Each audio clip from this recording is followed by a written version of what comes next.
primary. The old 32 tooth, I replaced it with a 29 tooth. I've got my deflection, and it's pretty good.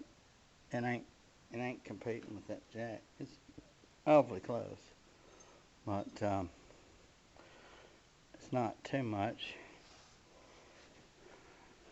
Personally, I think it may be about right to the end of this, and if I can get it right there, I will be happy. If it comes out flush with the end, then I can put my frame. I'll see how close we are. I may have to adjust it. I may have to cut this piece out right here, so the differential can come back in here a little bit. But hopefully I might get lucky. I mean, I took 3 teeth out to get it slightly lower than what the original ratio was, because I had to put a 65 tooth back here, and that threw everything out of work. This bite would not, it was a turd. I mean, if I was in 5th gear running 60 and I wanted to give it throttle, I had to drop a gear because it would not pull. It was too high. So I got the smaller pulley. I've got this situated.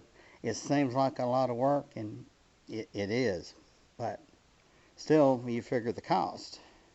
You can get this, the swing arm and everything, for under $3,000, and your body kit's separate.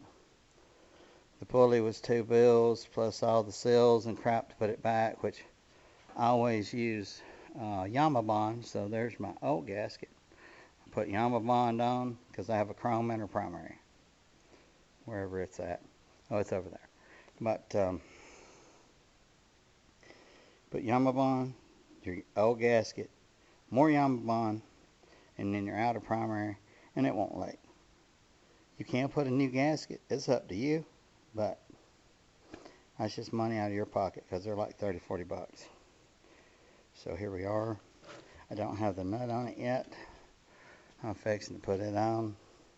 My friend told me, he said, just torque the shit out of it with your air impact. So that's what I'm going to do. He works on them. So I'm going to do what he said, which that air impact would probably do about 90 foot-pounds. A little red Loctite, she'll be good to go. When you put your new seal in, don't forget the O-ring that goes behind. Well, you can't see it now because this is on it, but actually, nope, it's in there. She ain't coming out. I ain't got the nut on it, but it's got a collar, a seal, and it's got a little O-ring. That O-ring goes behind the collar. I guess it keeps it from seizing to the bearing, so you can get everything off easier. That would be my assessment, because once steel gets hot, it can seize up, and then it's a pain to get it off. So we'll see how this goes. I'm just going to put a bunch of short videos together and then have a nice long one. I'm happy with the bike. I just was not happy with the way it pulled. My dad was like, why you just put it together? I'm like, got to make it work. So if you want your old pulling power back, now like I said, a 6-speed comes with the 65 tooth rear, because your 4th and 5th take the place of 4th.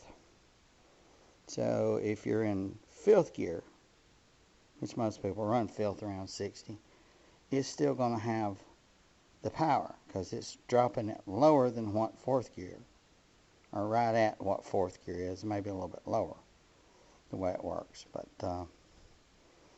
we're not getting into that, because no, my 5-speed's good, and I ain't taking the whole crap out just to change that. I am going to align it though, so we'll see how that goes.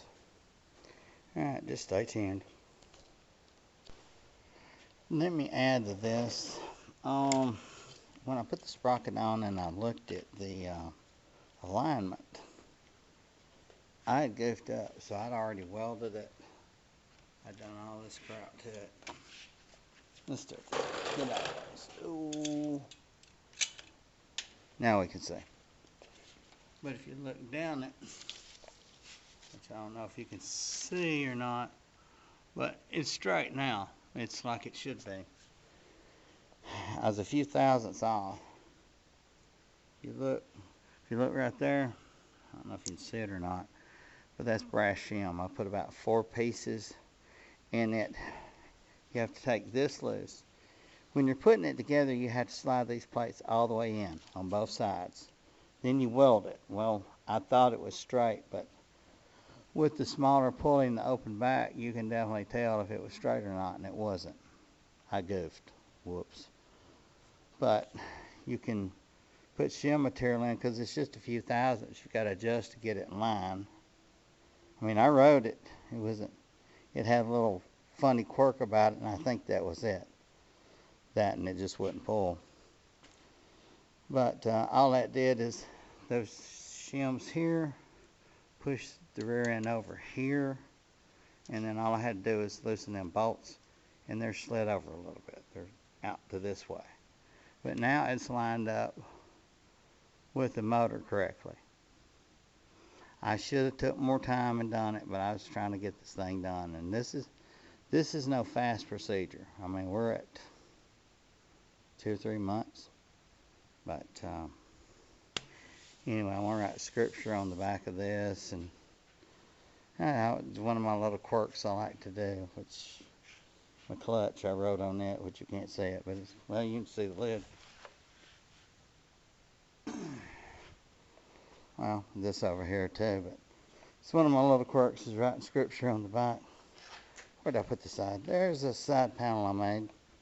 Mother, I'm going to paint orange to match. There's the same scripture, but all of it. So we're going to get on in with it. We've got it aligned. I've got the deflection set. I'm going to write my scriptures. I'm going to put my LEDs under the bottom. That's why it's turned upside down. And then put it on for good. It don't come off again. This shouldn't have to come off. Nothing should have to be done. She's ready. I am going to align it, which the tool, all you do is pull this out and put the tool hooker, pull the tool there, loosen your bolts up here, take your joints loose, and then it aligns it with the frame by this. That's just how it works. But stay tuned for that. Got my shifter on, this done, put the new seal on the inner primary and the starter seal on it. I'll get that on it and then get this together tomorrow, hopefully, and maybe get the rear end on it. Anyway, thanks for watching. So I want to talk a little bit about alignment. This is a George's Garage alignment tool set I'm co-owners with a friend of mine. I moved this over in alignment. So I think it was off because he said, okay, after you do that, you'll have to adjust your joints and it'll fall right in. Well, I'm sorry, but you can't fall in more than that. This one lines up. I mean, I haven't had to adjust them. So I'm guessing the motor was off.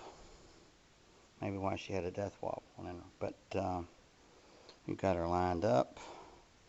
Get the regulator, everything back on. I'm going to go ahead and put the oil filter on since it's so easy to access right now.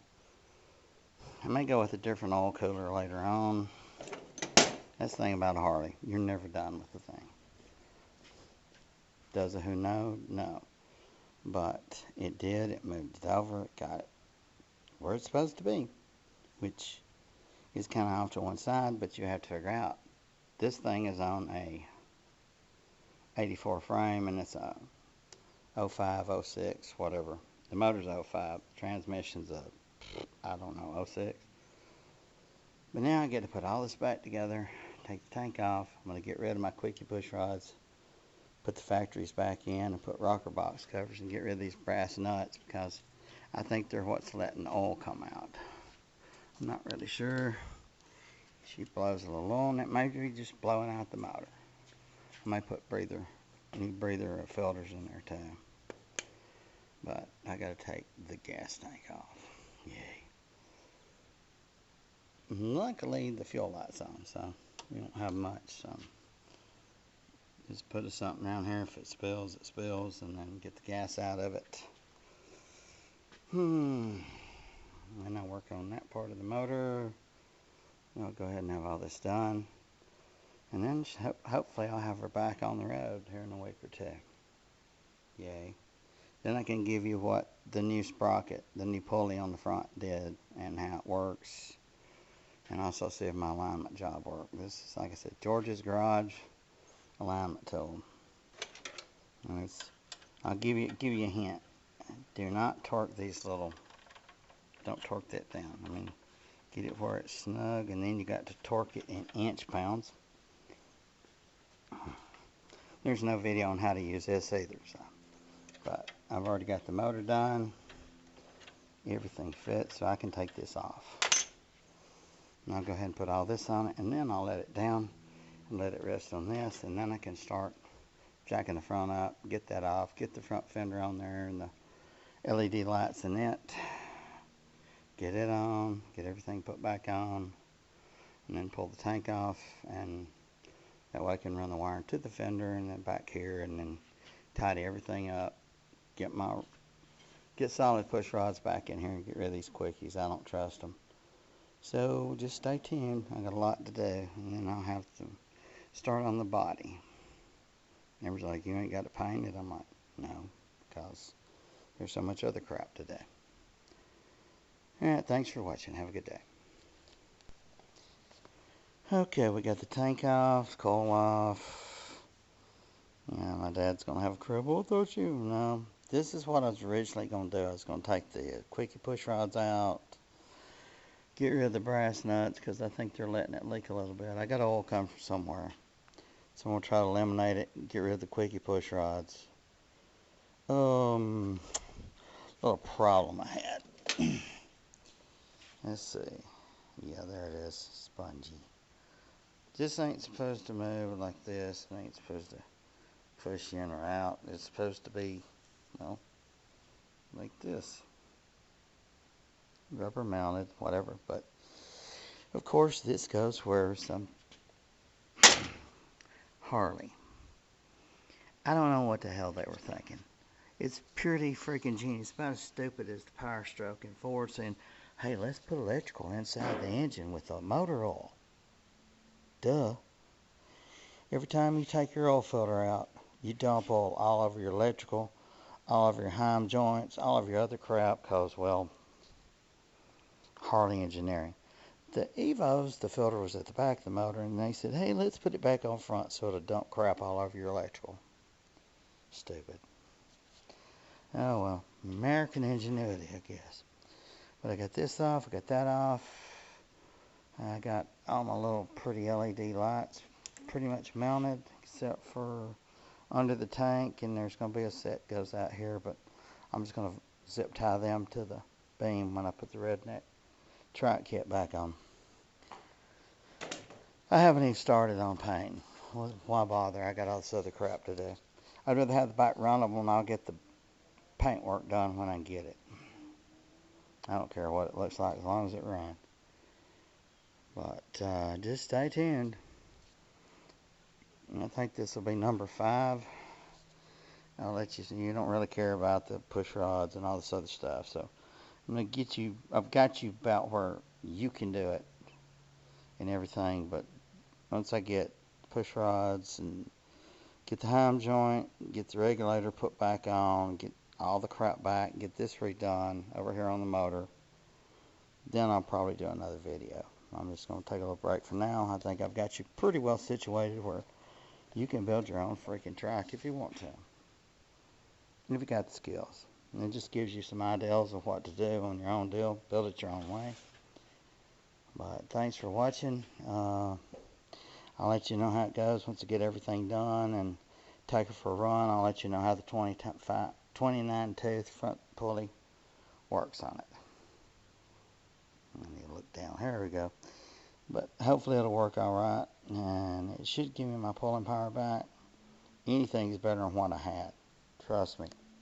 This a 5-speed with the 65 back sprocket, and I went with 225/60 tires. You might could go a little lower profile if you wanted to and get your power back, but part of the comfort in riding the trike is having about 12 psi in that back tire, so it cushions the rough ride, like you would a hardtail chopper. I mean, come on. If you're doing this and you're attempting this, you worked on Harleys before. If you haven't, hopefully you've worked on something else. If not, may God be with you. Have a good day. I did want to touch over something else I think I missed.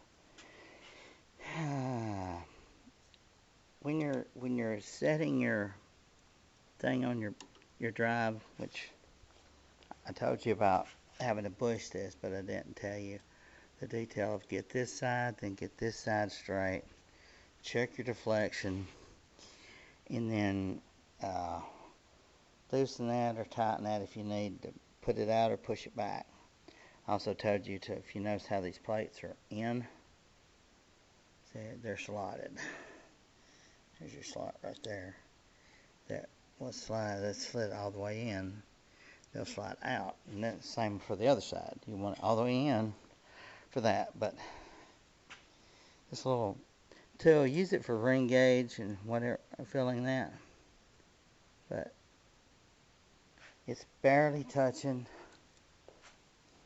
I come over here and it's just barely touching. It may be a slightly difference, but you got to figure you got paint. If you can get it within 4 or 5 thousandths, I'd be happy. And you don't think it, but you can feel with this what you've got. I mean, it was designed to check for cylinders that are out around and everything else, but this is the best way to align it, get it set. Still may not be exactly true. I'll figure it out when I run it. Once, if I don't, then I'll just have to take the regulator off and readjust, bump it back over probably. But I think it's going to be right. I pray. Of course, you got to consider this is a bastard bike with an old frame and newer crap on it, and it's been a fun gig with this bike. But she's mine to death do us part.